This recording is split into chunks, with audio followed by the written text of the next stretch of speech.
हम रहें या न रहें, चले जाएं कभी इसको ज़मीन को छोड़कर। ये कहानी रहेगी, बताएगी।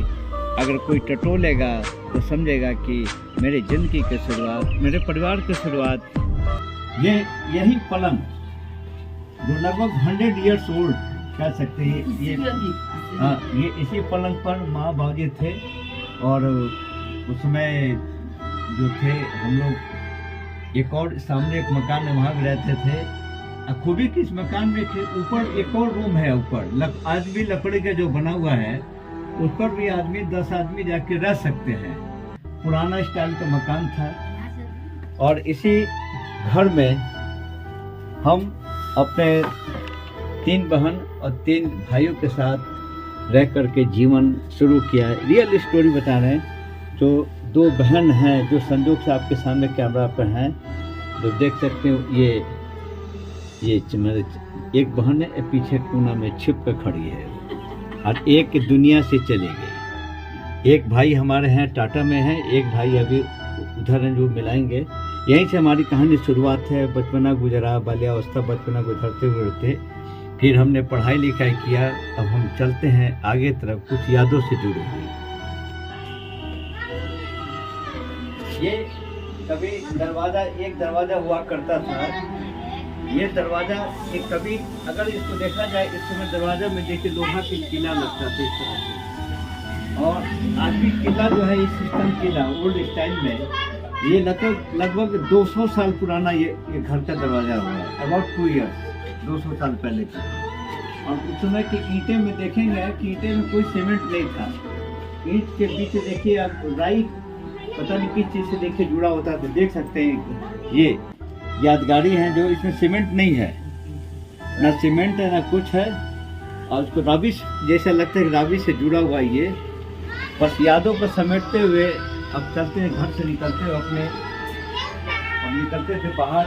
ये पुराना जो यादों से जुड़ा हुआ, यादों में कितने लोग हैं, बाबा हैं, दादा हैं, दादी हैं, पटदार हैं लोग। कई लोगों की संख्या इसमें ज़्यादा है। संख्याओं बढ़ती गई, पुराने लोग साथ छोड़ते चले गए और नए लोगों का आगमन होता गया, संख्या बढ़ती गई। ठीक इसके सामने एक दूसरा जो भवन आप देख रहे हैं मेरा घर का, ये भी घर, इसी घर में हमने अपना बचपना बिताया। ये घर, ये जो घर देख सकते हैं, ये पुराना घर। यही मेरा नीचे वाला कमरा में पढ़ाई लिखाई हम भाई सब करते थे छोटे वाले घर में। इस जमाने का 1928 का मकान, 1928 का मकान है जो आज भी। ये कुआं जो है अबाउट 200 साल पुराना कुआं हुआ हमारा। और कुआं के भीतर भी वही ईंटा, वही व्यवस्था, सब कुछ एक यादगारी है। कभी इसी कुएं से लोग पानी पिया करते थे। अब तक कुआं का कंस्ट्रक्शन कुछ थोड़ा चेंज किया गया है। और फिर इससे सटे जितने जमीन या जो घर, अब तो हमारे छोटे भाई अरविंद जी रहते सामने वाले मकान में। यहाँ से लेकर जितना जो कैंपस देख रहे, कभी अपना ही कैंपस, अपने ही जमीन, अपनी जायदाद। लेकिन अब हो चुका है सब खंडित, यादें रह चुकी हैं। उस यादों के साथ हम आए हैं आज अपनी कहानियों के साथ। हम चाहते हैं कि हमारी कहानी को सोशल वर्क पे लोग जाने, साइट पे जाने, आखिर हम हैं कौन।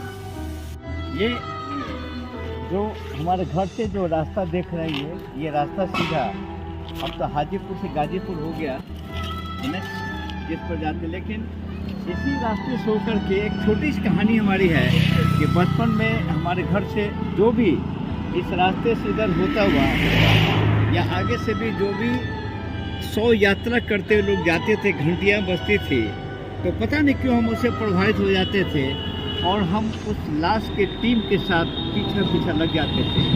लोगों ने समझा कि आखिर इसका कोई भूत प्रेत है।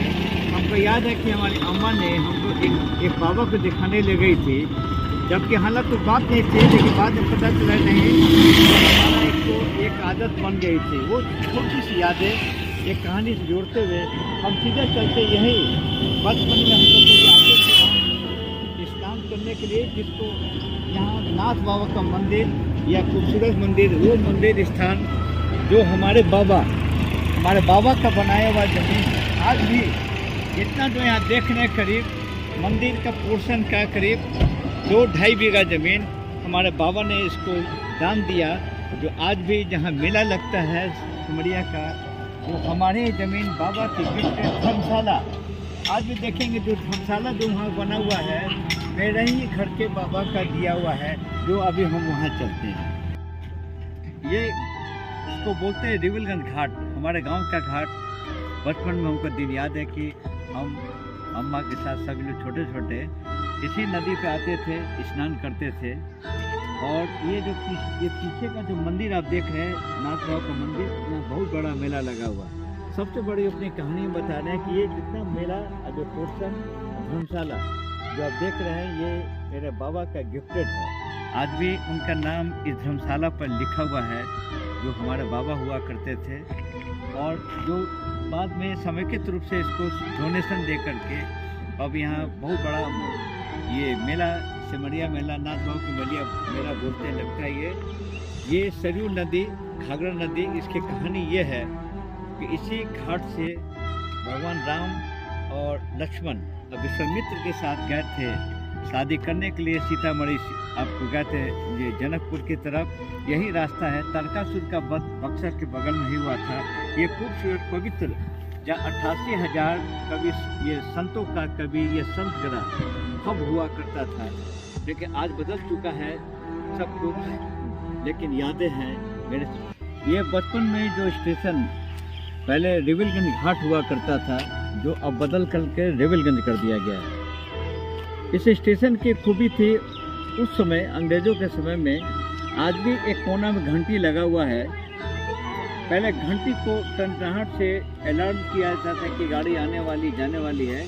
आज भी करीब 200 साल पुराना वो घंटी रेलवे का स्टेशन मास्टर का जो रूम है, कमरे में कोना में देख सकते हैं आप, वहाँ लगा हुआ है, जिसकी टनटनाहट से करीब 4-5 किलोमीटर के दूर तक बचपना में लगता था अब गाड़ी आने वाली है।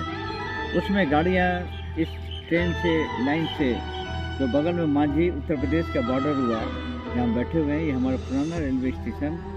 ये जो इसमें थी उस समय टिकट कटता था, और रेलवे का इंजन जो आता था उस समय कोयला का इंजन चलता, मुझे याद है, छोटा इंजन, झक झक जैसी उसकी आवाज़ हम बताते हैं, अपनी आवाज़ वो यादें हैं, जैसे इस तरह से आवाज़ निकलती थी इसमें, वही आवाज़ आज भी मैंने कैद किया है।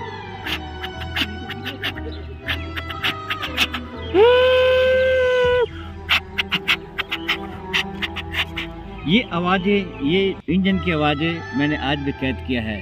और हमें वो भी याद है कि इस पे कबूतर, अंग्रेज़ों के समय में कबूतर स्टेशन के छतों हुआ करता था, वो कबूतर की आवाज़ भी आज मैंने कैद किया, जो आज अपने बता रहे हैं। वो कबूतर की आवाज़ ऐसे हुआ करता था।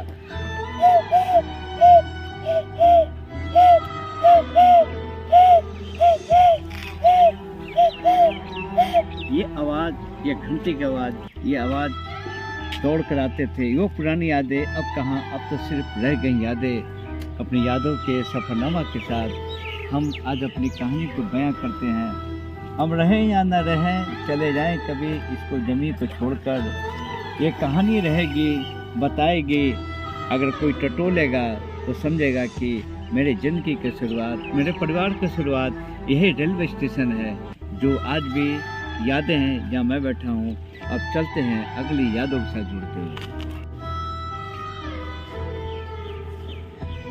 ये जो रिविलगंज मिडिल स्कूल है, इस बचपना में सफ़रनामा में एक कहानी यह है कि कभी हम वाले, अब छोटे थे, हमारे बाबा थे, उनका नाम रुद्र प्रसाद हुआ करता था, वो इसी स्कूल के टीचर हुआ करते थे। ये अबाउट करीब हमको याददाश्त के मुताबिक 64-63 की लगभग की बात है। और उस समय वो इतनी अच्छी अंग्रेज़ी जानते थे कि छपरा में एक बार जो प्रेसिडेंट भी आए थे, इंग्लिश से हिंदी कन्वर्ट, हिंदी से अंग्रेजी कन्वर्ट करने वाले हमारे बाबा रुद्र प्रसाद थे, जो उसी परिवार से जुड़े हुए आज अपनी कहानी हम जोड़ते हैं कि कभी कुछ क्षणों पलों के लिए हमको साथ में इस स्कूल पर लाते थे और उनके साथ आते थे हम। हमारे जीवन और सफरनामा में छोटी सी कहानी जोड़ते हुए एक छोटी सी कहानी को मैंने अपने को दी है। धन्यवाद। जय हिंद।